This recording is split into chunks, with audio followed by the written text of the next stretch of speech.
I think for me the most important thing about this fourth edition is that every year we look at different pillars of sustainability, and not just environmental sustainability but social and economic sustainability, and I feel that we are really diving more deeply into the actual content of the subject matter.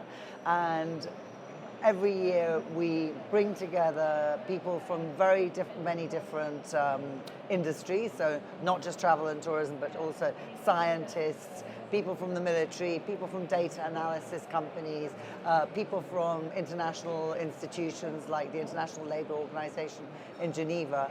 And I think the great thing is that bringing together these people, also from universities, also from employment agencies, we're creating a forum which is completely unique. So often, it's hoteliers talking to hoteliers, tour operators talking to tour operators. But what we've created is a melting pot where people can really exchange ideas, really learn from each other. And I think that's, for me, the most exciting part of this event. And I've heard lots of discussions, for example, between South Africa and Catalonia, where they exchanged information which they would never have been able to exchange because they would never have met each other if we hadn't done this event.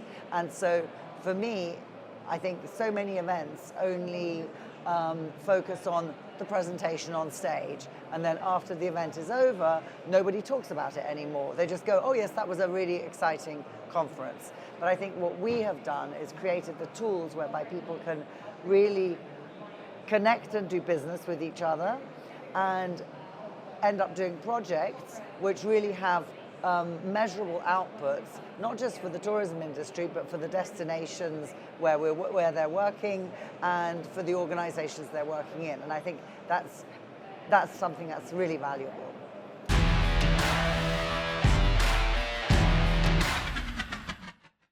The good news is that the industry is taking the topic of sustainability in all its different contexts much more seriously than they were 10 years ago.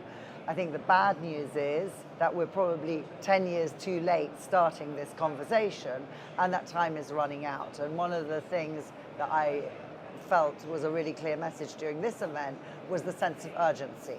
You know, it's no longer just okay to say we need to get to a certain place by 2030 or a certain place by 2050. We might not even have that long anymore. And this year, there's been a lot of talk during the event about the environmental impact of what's happened this year. Wildfires, floods, incredibly hot weather all over the world. And I think the reality of that, which is something which 10 years ago we were talking about a possibility of occurring, is now so clearly in front of us that the urgency is much more there. But I think the problem is that the industry is still talking in silos.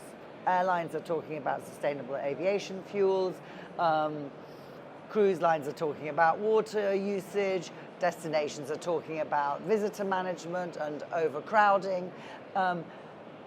The real challenge we face now is how you get all of these industries to work together, not in silos, but as a joint industry to try and address the problem. Because if we don't do that, airlines working in silos isn't going to be enough.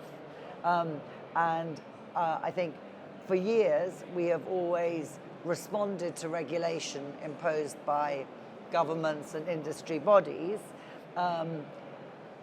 That regulation is going to become more and more punitive for the industry and more difficult to implement. And I think the industry has to really take responsibility and say, if we don't self-regulate quickly and come up with our own solutions, then the challenges we face from policymakers might be impossible for us to deal with.